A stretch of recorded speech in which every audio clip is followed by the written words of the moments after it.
Au nom de la paix, il est des slogans du genre que l'on fabrique pour des occasions spéciales, mais surtout pour des causes justes, sauf que ceux qui promeuvent ces slogans pour la plupart du temps pensent beaucoup plus à se faire de l'argent plutôt qu'à s'investir à fond pour cette paix qui nous est si chère et qu'on ne saurait tronquer pour rien au monde.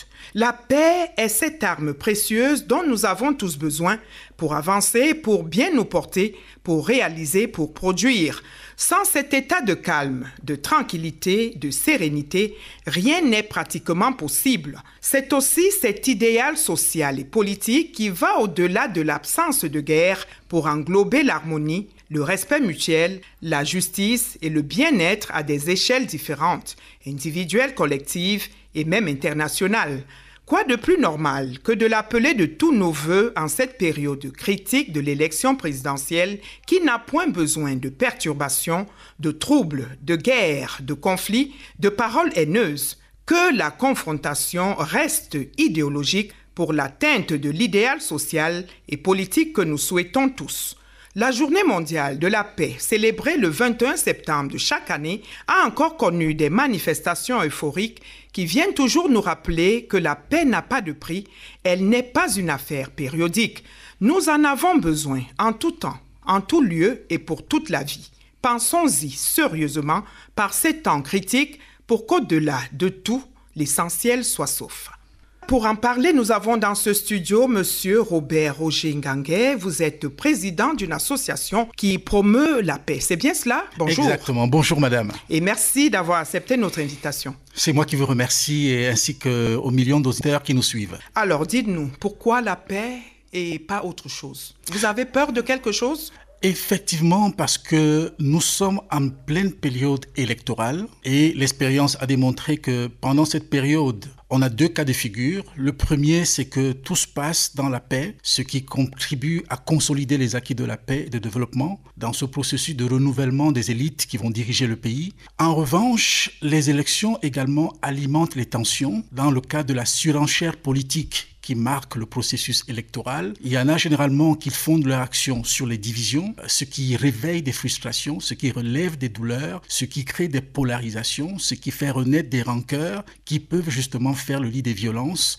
qui vont être un risque potentiel pour la paix. Est-ce que votre association est comme ce que nous venons de dire, ces regroupements qui attendent des occasions précises? Parce que la paix, c'est pour tout le temps, tous les jours. Justement, le credo chez nous, c'est éviter la non-violence dans un contexte très précis, le contexte électoral. Vous conviendrez avec moi que la paix est quelque peu menacée, vu les sorties médiatiques de certains de ses compatriotes, dont on peut comprendre la colère, les aspirations, les frustrations, ce qui est tout à fait normal dans un contexte démocratique. D'ailleurs, la liberté d'opinion et d'expression est garantie par notre Constitution. Et dans un contexte électoral, c'est évidemment un ton qui est d'écoute. En revanche, on a noté que certaines lignes rouges ont été franchies, avec notamment certains qui appelaient à l'insurrection, au chaos, à la violence et au recours aux armes.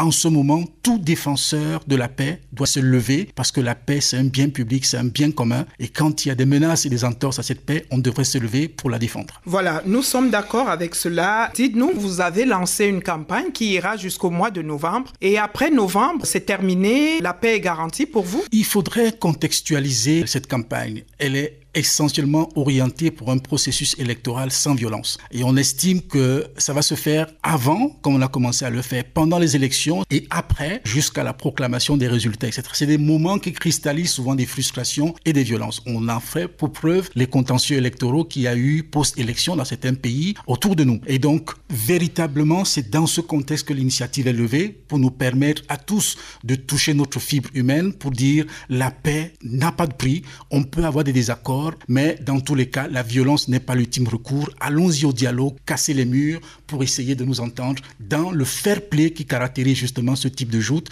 notamment la tolérance, le respect de l'opinion d'autrui. Votre association, elle existe depuis combien de temps? L'association formellement existe depuis cette année, mais les initiatives pour la paix, c'est des initiatives que nous menons depuis de nombreuses années, dont on est très très très conscient. L'initiative, elle est essentiellement financée par les contributions des membres. On n'a pas attendu des financements, etc.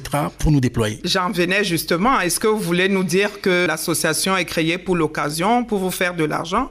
Comme on l'a dit, pour certains, c'est cela en ce moment. Je le disais tantôt, on est autofinancé. C'est pas la quête de l'argent qui nous a motivés. La preuve, nous sommes déjà en train de nous déployer au-delà de Yaoundé. La semaine dernière, nous avons lancé des activités. Nous envisageons de nous déployer sur d'autres zones. Il y a évidemment une dizaine d'activités prévues qui nécessitent beaucoup d'argent. Ce n'est un secret pour personne. Les projets, généralement, qui sont en lien avec les questions de paix, ne tirent pas beaucoup de financement.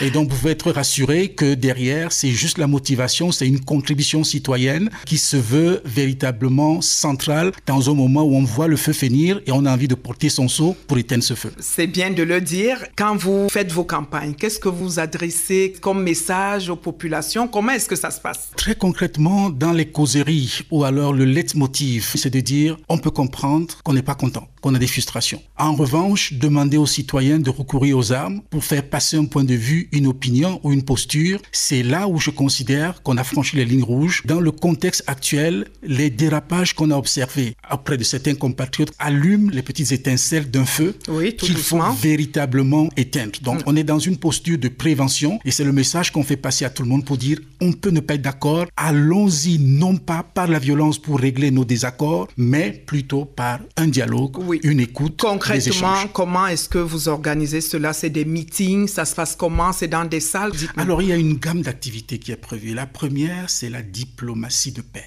Oui. Elle consiste à aller vers ceux et celles de nos compatriotes qui sont en colère et qui ont véritablement l'option de violence. Ça veut dire que vous les avez identifiés? Exactement. Oui. Il y a identifié, on va se déployer vers toutes ces personnes. Prévenir ce feu qui est en train d'être projeté. En allant vers eux, en essayant de toucher leurs fibres, en leur disant il y a d'autres recours que la violence pour vous faire entendre, pour faire passer vos points de vue. Mais Monsieur Ngangué, on est à quelques jours de l'élection. C'est pas encore fait? Le travail a commencé, madame. Et c'est généralement pas des choses qui se disent dans les médias. Ça peut se faire à travers un one-on-one discussion, ça peut se faire à travers un coup de fil, ça peut se faire à travers plusieurs mécanismes. Et cela implique pas seulement les leaders des partis politiques, ça implique également nos propres institutions qui sont parfois aussi véhiculeuses de violence. Ça implique les leaders religieux, communautaires, les leaders d'opinion. Au-delà de ça, il y a ce qu'on a appelé des sondages d'opinion. Oui. Il faudrait qu'on aille vers les populations pour leur donner ce sentiment d'appartenance parce que beaucoup pensent que leurs avis ne sont pas pris en compte dans la gestion des affaires publiques.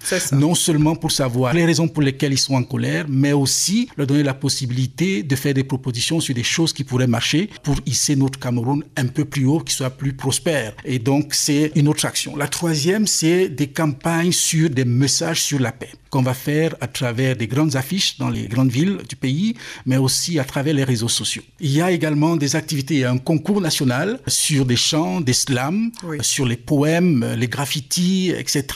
Donc sur les questions nationales pour donner la possibilité à travers l'art aux jeunes de véhiculer justement ces sentiments de paix. Il y a d'ailleurs des sensibilisations de proximité, notamment dans des grands carrefours avec nos calicots et nos banderoles pour frapper les esprits sur cet appel de tous les Camerounais à la non-violence. Est-ce que vous avez l'impression que c'est ce qu'il manque le plus? Est-ce que vous êtes écouté?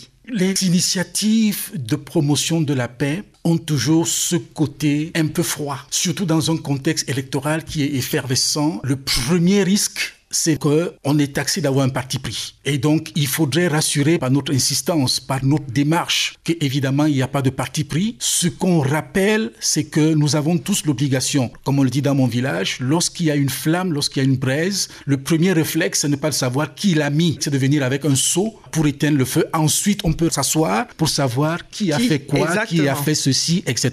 Encore que, à ce moment précis, il faudrait casser les murs de la haine, les murs de la discorde, qu'on puisse se parler parce que ce pays nous appartient tous. Après novembre, qu'est-ce que vous pensez faire comme activité? Très bonne question. Je pense que personne n'a le monopole en 2 mois de campagne d'estimer qu'il a tout réglé. D'où la question. La paix, elle est complexe, elle est multidimensionnelle, elle est même personnelle. Parce qu'on ne peut pas aller parler de paix à autrui tant qu'à l'intérieur, ça bouillonne. Il y a plusieurs dimensions et je peux vous assurer qu'on n'est pas les seuls sur ce terrain. Il y a une pléthore d'autres acteurs qui travaillent, chacun en ce qui le concerne. D'autres travaillent sur les questions d'éducation à la paix pour préparer la jeunesse à ces valeurs qui sont justement centrales pour la promotion de la paix. Donc, le moment venu, on tirera les leçons de ce qu'on aura appris pendant ces 2 mois pour éventuellement perpétuer notre action à travers des programmes et des actions ciblées. Est-ce que vous avez pensé aller dans des établissements scolaires, toucher la jeunesse? Je l'ai dit tantôt, en dehors des leaders communautaires, religieux, etc., des leaders d'opinion, il y a également la jeunesse, parce que généralement, lorsque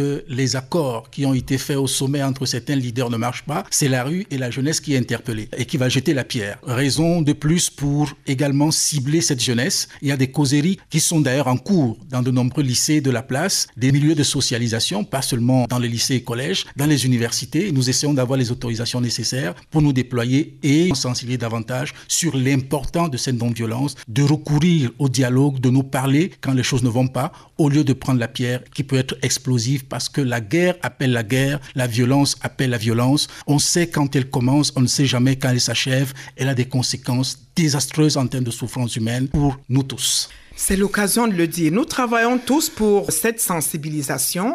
Qu'est-ce qu'on retient au sortir de cet entretien, ceux qui vous écoutent en ce moment? Je voudrais dire à tous les Camerounais que la paix n'est pas l'apanage exclusif de Robert Ngangué ou encore de l'association que je dirige. La Journée internationale de la paix a été célébrée il y a quelques jours, c'était le 21 septembre dernier, et l'un des mottos de cette célébration, c'était « La paix n'est pas un automatisme ». Elle invitait chacun d'entre nous de se lever comme un homme pour défendre la paix. Il y a lieu pour nous, du nord au sud, de l'est à l'ouest, de nous engager pour cette paix qui est le socle pour le développement, pour évidemment un Cameroun plus épanoui, plus prospère. Et vous avez un slogan, c'est lequel? C'est Give Peace a Chance. Entre autres, c'est élection sans violence, je m'engage. Voilà qui est dit, donnons une chance à la paix. Monsieur Robert Roger Ngangué, vous êtes président d'une association qui promeut la paix. Nous vous disons merci d'avoir honoré notre invitation. C'est moi qui vous remercie.